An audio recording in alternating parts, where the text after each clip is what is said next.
you a lot of the things that you want to do, huh? Yeah. It's still a hustle, huh? Yeah, For you? it is. But I think I've outgrown a lot of stuff. You know, the clubbing, the partying. I think I've outgrown all that, and it's nice now. It's nice. Yeah. It's nice.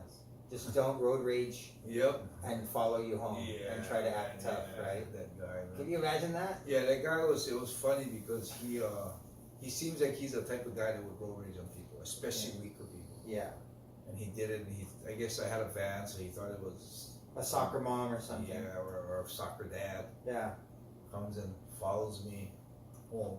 And then when I get out of the car, I see him see me and kind of like almost stutter step, thinking like, should I just go back to my car?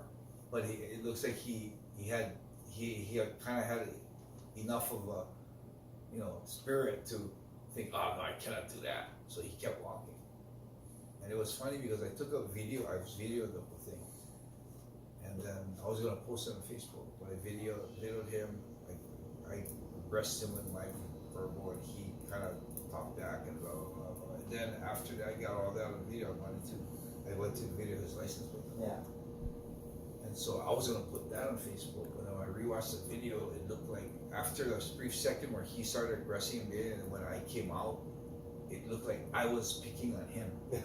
So when I was screaming at him and stuff, he was like scared already. I was trying to ask him what Yakuza group he's from. Yeah. And he was already so scared. Yeah. So I looked at it, it's like, that video looks like I'm bullying the guy. Yeah. So I decided to just freeze frame a picture and put up a picture and said, and just tell the story. Well, it's funny because back in the day, if that happened, that guy would probably be decked. Oh yeah, And I'd be in trouble with the law. That would, definitely, turn you back to the old you. So that's good. It's good that, things are slowing down and you're able to kind of like use a lot more mental fighting than physical. Well, I think that aspect of my calming down, I think the prison has helped. Yeah. I realized if anyone out there who's been in prison before, you guys, I think the biggest thing you'll realize is how important and how awesome your freedom is. People don't realize that. People get up in the morning grumbling about what they're gonna do and what they're what they're gonna go to work today and shit. But damn, the freedom that you have, like when you go to prison, they tell you when to go to sleep. They tell you when you gotta get up. They tell you when you can brush your teeth. They tell you when you gotta lay your tones out. They give you your meals through this little hole, and you can't even turn off. You can't even ask for seconds. The only thing you can ask for is water or hot water in the Japanese prison. Yeah, and it's like, they tell you when you can have a pen, when you gotta take your pen away, and it's like everything you do, you have no choice. You have to do what they say. Yeah. When I found that, when I realized how important my freedom is, that kind of stuff where that guy came from me, I always felt like if he comes to my property and comes to me, I got every right. But I don't know, for some reason, for me, if there's a chance I'm going to lose that freedom again, it's not worth it. It's not worth it. Yeah, so, for me, it's like, I know I still have that fire and that old Enson in me. But I think because I know how important my freedom is and I know I'm going to lose my freedom, if ever there's another time where I do get crazy again, it'll probably be, I would feel like it would be important enough that I would have to kill somebody. Yeah. So I think you take a lot to. Yeah. There's just all these things in their life that you go through, man. Yeah. I think one day in prison is enough to make you a humble person, if you've never been through the experience. So. Yeah, it is a powerful thing, and I do see your lifestyle change. I see how you're kind of like really not sweating the small things, so to speak. Yeah. You've got some beautiful dogs at your house that are therapeutic.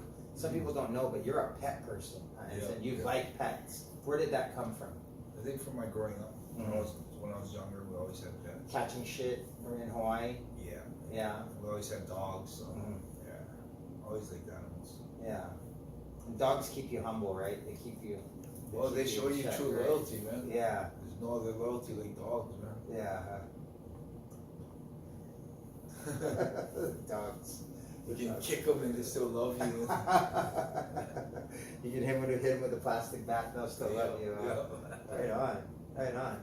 So, you've lived this, I tell you this all the time, you've lived a comic book lifestyle, like literally, what have you not done? What's next for you, man? What's if there's something that you wish you could do that you haven't done? More what's than next that. for you? More than that, for me, it's when I look back at that comic book life, I think to myself, man, I gotta count my blessings, man, because man, the stuff we used to do, it's like I'm so lucky that I haven't been murdered. The way I used to drive, I'm so lucky I didn't get into a huge accident. I told Rome today when we were driving, man, I'm so glad I'm over that freaking crazy driving shit. Yeah. You know how crazy I used to drive? Oh, yeah. Fuck, man. Yeah. So, I mean, I'm so over a lot of that. Yeah.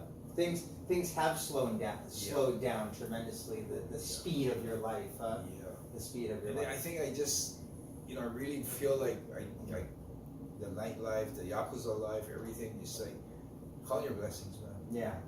I'm still alive, I'm not in trouble, no one's trying, I don't have a bond in my head. Yeah. Or that I know of. Yeah.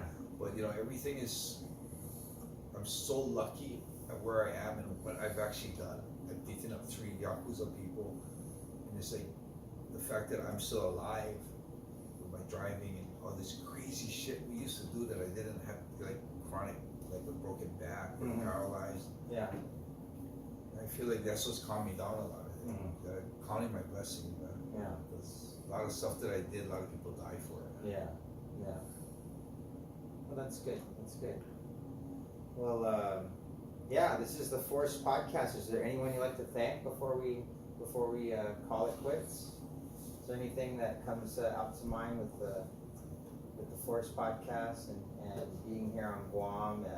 20 years of Roman and Fuckeye and the boys, No, it's just, what I like to say is just over the years, you meet a lot of people. And you meet a lot of people that you bond with, people you call family. And the thing that really I felt in Guam when I came to First Spring, where I met you guys, there was an instant bond. And almost like a little brotherhood going on. And it's like so important to me now because as you get older in life, you cherish the people that you have and the Guam group, the Fuckeye boys, you guys, it's like there's this bond that you don't get everywhere. So it's so nice to have that, and I feel like I was lucky to have come to Guam because now I got a little bond here with the family. Yeah, as rare as it is, I think too, in closing, it's good for you to surround yourself with uncommon people, so you can be one of those uncommon people amongst them, and again, thank you for cracking the first Force Podcast, and again, happy anniversary to you being on Guam for 20 years. Yeah. Happy anniversary to Fuckeye.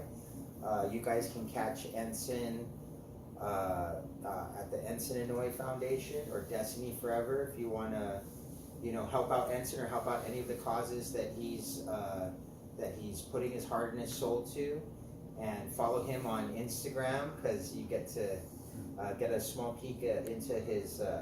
I think it's still a crazy pace for you. I think life is still a crazy. Yeah, you even though you slow down, you still try to maximize the hours in your day, and there's so many people that still want a piece of you. Come do this and come do that and come visit here. So yeah, check him out on his Instagram and see the still comic book story lifestyle of Enson1. And again, thank you very much. Catch us next time on our next podcast, The Force, Episode 2. Peace.